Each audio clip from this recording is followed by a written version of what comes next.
Welcome to Module 3, Advanced Social Engineering Tactics and Attack Vectors. You've already seen how phishing operates in the digital space, but now it's time to dive deeper. Social engineers don't just hide behind emails and fake websites. Sometimes they show up in person, craft intricate stories, or tempt you with seemingly innocent offers. This module explores advanced and physical methods used to exploit human behavior in the real world. You'll learn how attackers build credibility, create believable stories, and take advantage of our natural social instincts. We'll cover everything from fake tech support calls to someone following an employee into a restricted building. Whether it's online or offline, these attacks are all about one thing: manipulation. By the end of this module, you'll see social engineering through a sharper, more informed lens. By the end of this module, you will be able to understand advanced social engineering methodologies, identify in-person social engineering tactics and how they work, recognize and defend against attacks like pretexting, baiting, and quid pro quo.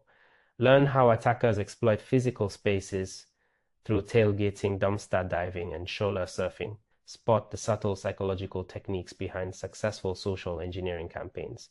Pretexting, crafting believable scenarios. Imagine getting a call from someone who knows your name, your department, and your manager's name. They say they're from HR and need to verify some benefits details. It feels official. You're inclined to help. But what if the entire story is a lie? That's pretexting in action. It's not just a fib. It's a fully scripted performance crafted to lower your guard and make you take action. Pretexting is a form of social engineering where the attacker invents a backstory or persona to build trust and legitimacy. It could be someone pretending to be from tech support, payroll, legal, or even law enforcement.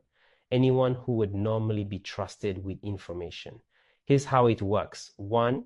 Research. The attacker collects information about the target, such as names, job roles, routines, and communication style, from social media, LinkedIn, or data breaches. 2. Script the story. They create a believable scenario that would justify asking for sensitive information. This could involve pretending to investigate an internal issue, audit, or upgrade. Contact the target through a call, email, or in-person interaction. They use the pretext to request access, documents, or credentials.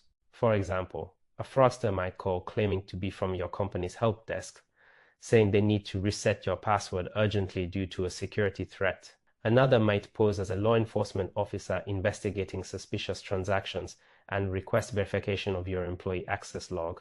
Why it works: people are naturally helpful and don't want to appear uncooperative. We tend to comply with requests that seem to come from a position of authority. The more detailed a story includes, the more credible it sounds, even if it's false. Defensive actions you can take: slow down and verify independently, ask for a callback number, and check it in against official contacts. Avoid sharing information just because someone seems confident or authoritative. Escalate suspicious scenarios to your security team or manager. If someone seems overly friendly or eager to build rapport quickly, they may be trying to disarm your suspicions. Trust, but verify. Every time, pretexting is about persuasion, not pressure. It's smooth, calculated, and often seems harmless until damage is done. Stay alert to stories that feel just a little too rehearsed. Baiting, enticing victims with promises. Let's say you're walking through the office parking lot and notice a USB stick labeled "Employee Salaries Confidential." Curiosity kicks in. You take it back to your desk and plug it in just to see what's on it. Boom, malware is installed. Welcome to the world of baiting. Baiting is a type of social engineering attack where something enticing like free software, a job opportunity, or a giveaway is offered to trick you into compromising your system or credentials. Think of baiting like phishing, but with a tangible or digital lure instead of an emotional or urgent email. Here is how baiting works. The bait is created. This could be a USB drive left in a visible area, free music, movie download, fake job posting offering high pay, QR code offering a prize or discount. The target takes the bait. Once someone clicks download, scans, or plugs it in, malicious software can steal login credentials, record keystrokes, open a backdoor for attackers. Let's look at some examples. A marketing giveaway email that offers free AirPods. Just confirm your details, linking to a phishing site. A fake LinkedIn recruiter offering a job and asking the victim to download a job description.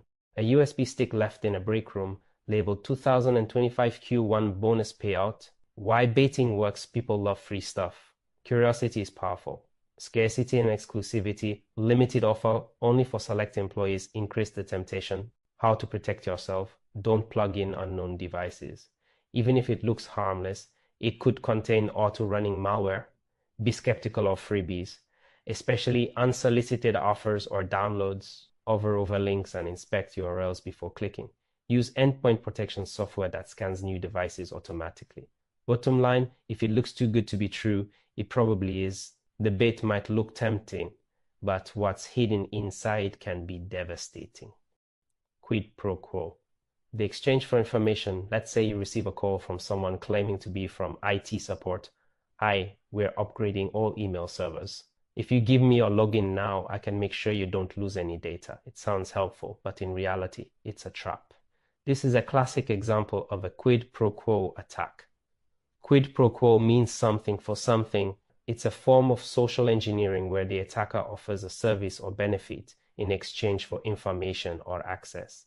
Unlike baiting where an item is offered, quid pro quo usually involves a person offering help or assistance. How quid pro quo works: the attacker poses as someone helpful, for example, tech support, survey researcher, or customer care.